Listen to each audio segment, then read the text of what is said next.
Good morning, everyone. Welcome to Sports Shorts Daily on this Wednesday Hump Day edition. TK's joining us today over at Tremonti's Meat and Seafood, right off of Airline Highway near Parkview Baptist.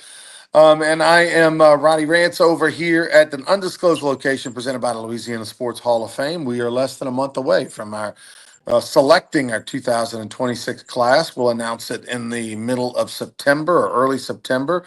And of course, we're presented by LeBear's Casino. We had a lot of folks from LeBear's Casino last night at the ball game. Bubba Willis, Sean Malone, and the queen of the casino gaming industry in Louisiana, Kim Ginn, who got recognized last night at the Rougarou playoff game for all her support of the Rougarou and her impending retirement in about just under 2 months from LeBear's Casino.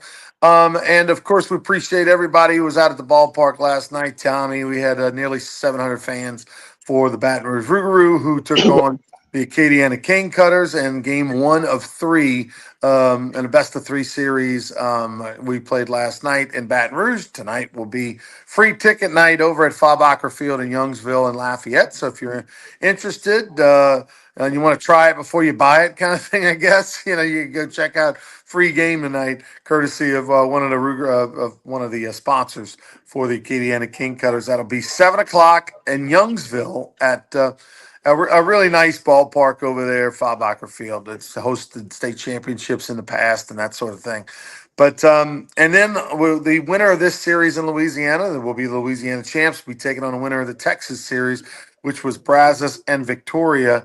That game went 12 innings last night, and Victoria ended up winning. They were down two in the bottom of the 10th, was Victoria. They ended up tying it, and then they went to extras, top of the 12th. The Brazos Valley Bombers, who were on the road, did not score. But Victoria did a walk off, wild pitch, pass ball, whatever, with one out and a runner at third. Victoria won that one. Would have loved to have seen Brazos Valley bring that one home, Tommy, so that Victoria, either is eliminated or forced to possibly play three games because they're pretty. They're a really good team. I think Brazos gave them a good effort on the road, but too much. Yeah, well, I'm glad it went 12 innings. Had to get some Right. arms out there. Let's hope tonight they go 12 or 15 innings. Who Right. cares? But Rougarou, Cane Cutters, it'll be a big time contest like last night's game was. At Faubacker Field. So we'll just have to, man. It's playoff time. It's different when it's the playoffs. It's easy to say that, but it's true. Yeah, last night Rougarou won 5-4. It was a close game. Katie and the King Cutters. I thought, Tommy, obviously you were on the call along with Patrick Wright. I thought the King Cutters, especially defensively, played about as well as they possibly could. They made so many dynamic plays defensively. I'm hoping that they can't play that well defensively back-to-back games. But they, credit the King Cutters. They played well. They came to play. They battled to the end, shut down the Rougarou offensively in the second half of that game, and were 90 feet away from tying the game. The Rougarou left a tying run on third with two outs in the ninth when Ira Austin came in, the former UNO pitcher, now going to be University of Kentucky pitcher, shut the door. But it was a tight one. And oh, by the way, the Rougarou win their first ever playoff game, year four of the franchise. Made the playoffs in year one and two, but had never won a playoff game, and so that was exciting. Yeah, it was. It was a super crowd. It was great to see so many people and kids and families at the park. A lot of celebrities, a lot of dignitaries, a lot of important people. It was a heck of a night at the ballpark. Rougarou got up 5-0, and there was like a little lull in the air. Like okay, it's 5-0, but then here came the Cane Cutters. We got two in the fifth, two in the sixth. All of a sudden, it's 5-4. And then, ironically, no runs for anybody. Seventh, eighth, ninth. Of course, Rougarou didn't bat bottom of nine. But you're right. They flashed some weather. Rougarou did. I mean, we saw some crazy plays. We had a guy thrown out of the plate. We had all kind of things in the game, and it was fun. It was exciting. The crowd was into it. Like the whole night, especially when it got down to pressure time. We talk about it. Pressure's real. there was a lot of pressure in the seventh, eighth, ninth inning on them kids. And I mean, these are college baseball players. They're talented. They're competitors, and it was fun to watch, fun to call, and and all topped off with the fact that they got the W. So a lot of work still to do. So it's go to Acadiana tonight, Bob Field in Youngsville, and hopefully the Rougarou can get it done, and then get everything pointed towards Saturday night at Pete Goldsby Field. Yeah, pay attention to social media and all that kind of stuff. And if the Rougarou win tonight, they clinch the series. We'll see you at the Pete at the Gold Mine on Saturday night at 7 o'clock for the TCL championship game. If the King Cutters win tonight, then we'll have a game 3 on Thursday at Tomorrow five, night, yeah. at Pete Goldsby Field at the Gold Mine. So pay attention to that. Either way, should be good stuff. Yeah, I want to thank, listen, Tommy, we had Brian Kelly throwing out the first pitch. I mean, the guy literally 4 o'clock yesterday was the report check-in deadline. They're sequestering the team at a hotel right there in Nicholson, right by LSU, right behind walk-ons. And he leaves the check-in and comes and spends 45 minutes with us out at Pete Goldsby Field. He stuck around, watched the top of the first when Fabian was so dominant that first inning. But so appreciate him. Stephen Milam was awesome. I mean, he signed 100 people's autographs. He had a ton of line of kids taking pictures and signing autographs with them for 45 minutes or an hour. Appreciate Monster for giving of his time. We didn't pay him anything. He came and did that out of the goodness of his heart, and I know it was appreciated by our organization and all the fans. And we had Cajun Ninja cooking up some of the best pasta I've ever eaten in my life down the left field line, and we had all sorts of other. DJ Rhett was in the house. Dane the Great, one of the great comedians. These are all TikTokers, social media folks online that are millions of followers and a lot of fun to watch. Madison Strongcheck was there as well. Appreciate her. Lathan the kid umpire. I mean, it's just on and on and on. And oh, by the way, Brandon Landry, the founder of Walk Ons, was out there. First time he's ever been to a game. He came out there and thought it was awesome. And so just it was a good night. And oh, by the way, it wasn't as hot as the last few games. We had a little bit of cloud cover. I know it rained in parts of Baton Rouge. I was getting text messages like, "Y'all still playing?" And it was like, "Yeah, we are. We haven't had a drop of rain over here on our side of town." But it actually helped a little bit, with the cloud cover. It made it not so bad. Two things, Ronnie, as it gets pointed out here. You killed it with the national anthem. Teams don't lose when you do the anthem. I That's will true. tip my hat to you. You did a great job. Thank You you. hadn't done it in a while, so I was a little concerned, like, hey, but you found a way to do it, and that was spectacular. You got a huge ovation, so that was cool. Now, I want to go back to Fabian Hernandez. In innings one, two, and three, he threw 10 pitches. 10 pitches in the first Wow. inning, second inning, third inning. Wait, fourth inning, he went up to 12 pitches. Through 4 innings, he threw 42 pitches, 28 for strikes, never went the ball three. I mean, that's mind-boggling. Okay, Acadiana is a playoff team. Rougarou were 8-4 against them during the season, so it's not like this was the lighthouse of the blind or something. I mean, this was now they got him a little bit in the fifth and sixth, but he persevered. But when you throw 10 pitches in the first, second, and third inning, you are setting the tone for your teammates. Yeah, that's pretty incredible. Yeah, and in the fifth and sixth, I mean, he didn't get any help from his teammates either. He Right. had a bad call at first base on a ball that should have been an out on a collision play. That the replay that you guys showed on the broadcast clearly showed him out, and then we had a couple errors behind him, which led to all the runs he gave up being unearned. But he left with the lead. Tristan Perry did a nice job out of the bullpen. Should have had a double play ball, and we had a double clutch in which really you can't mark that an error, but it should have been in the sense that that was an easy double play that we didn't turn in the middle there. Shouldn't have given up that fourth run. But credit Tristan Perry and Ira Austin out of the bullpen. With no margin for error, they were really good when it counted late in the game, and that's so big to winning a championship. So if you have never been to a Rougarou game, come see us hopefully for the championship on Saturday. And if we'll keep you posted all over social media. TK, what else we had going on? Well, well, Brian Kelly was at the Rougarou game, but they'll practice this morning. He'll meet with the media at about 12:30 today. It'll be the typical after the first practice kind of meeting. You're right. They hold the team up in a hotel for a week. They want to control them and get them ready. It's all about Clemson coming up in 30 days. 1 month from today, they're playing Clemson over there in Death Valley Junior, as he said. So we'll get some football reports starting there. Of course, we'll talk about it here on Sports Shorts Daily. We'll talk about it on Sports Shorts Radio Saturday. So LSU football starts practice today, 1 month away from the season opener at Clemson. You were telling me something before we went on the show, some topic that I wanted to touch on and bring up, and I'm blanking now. Deion Sanders. Yeah, the Deion Sanders news, man. When we left the air on Monday, we told you that there's going to be a press conference later because we do this show usually between 9 and 10 a.m., 9 and 9:30 a.m. usually. And that we thought, could this be a surprise announcement that he's going to retire? Instead, he announced that he had his bladder removed due to cancer and that he's all healthy and all good. And he was very transparent, had his doctors there. Of course, Deion is doesn't pull any punches, and he didn't in this case. He told everybody he's very transparent with his health issues.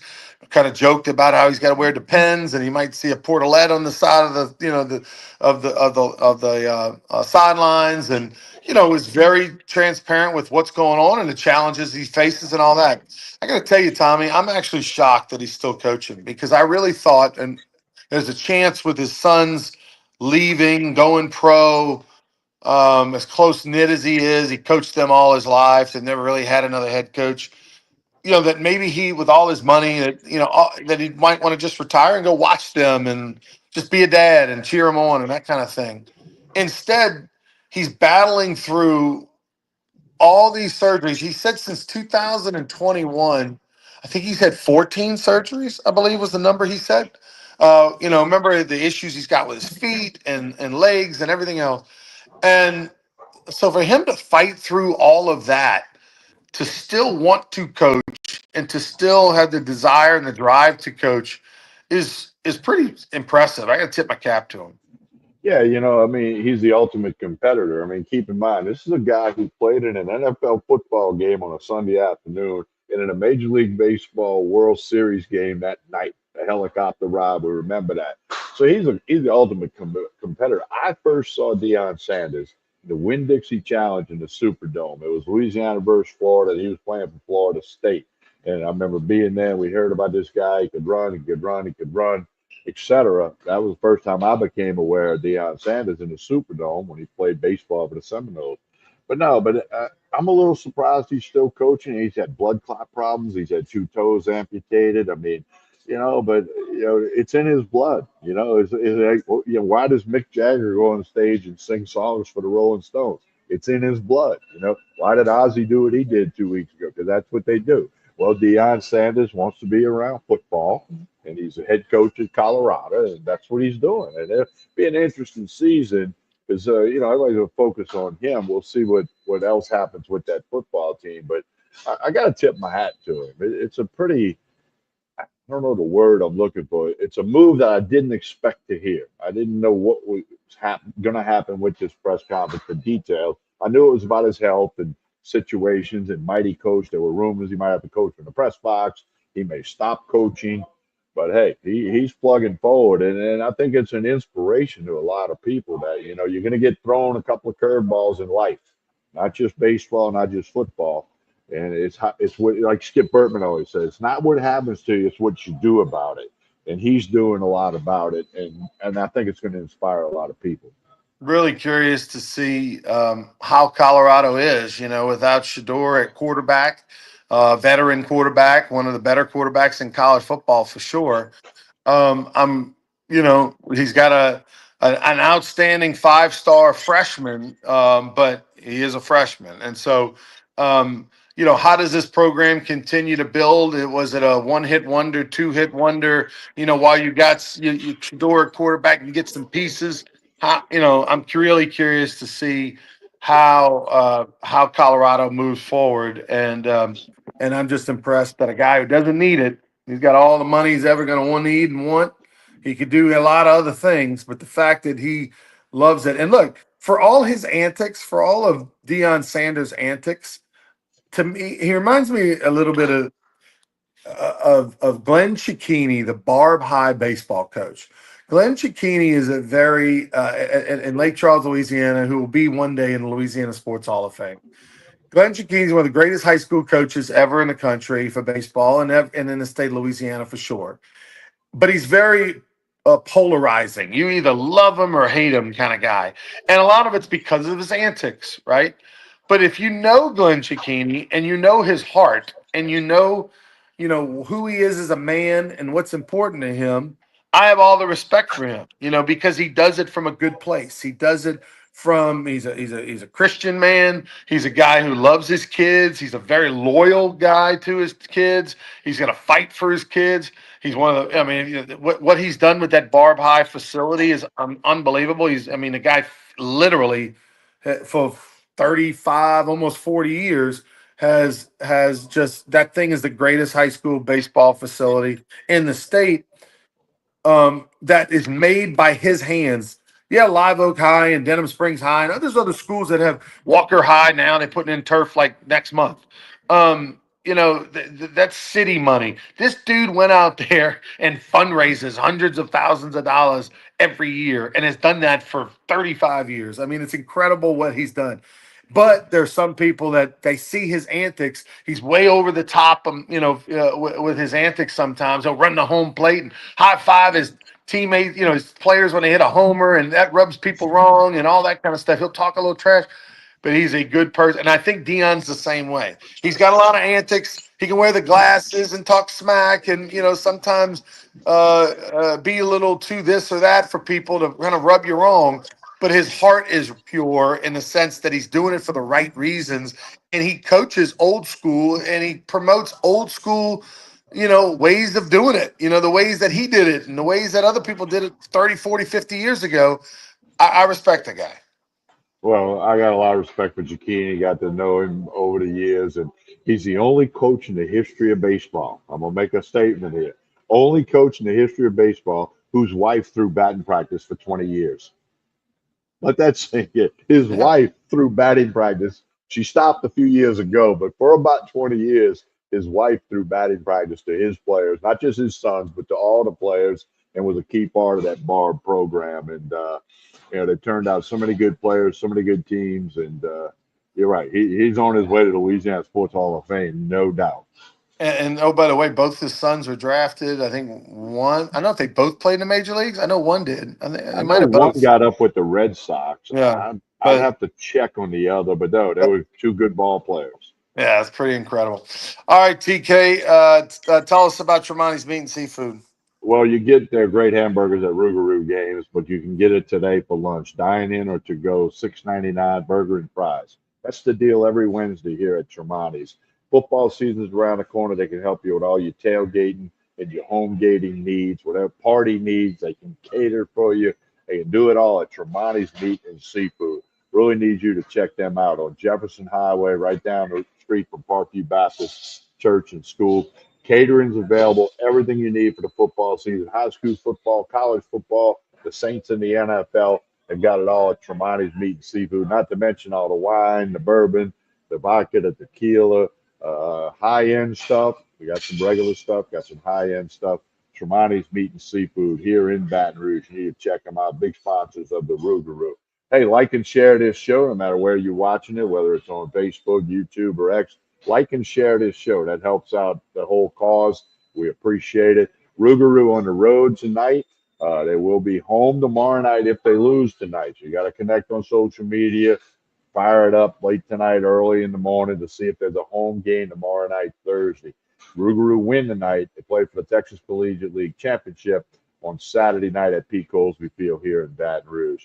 On behalf of Ronnie Rance and Mike and everybody here at Tremonti's, Sports Shorts Daily will return Friday morning with another episode of the Court Sports Shorts Radio on Saturday. Have a great Wednesday, everyone.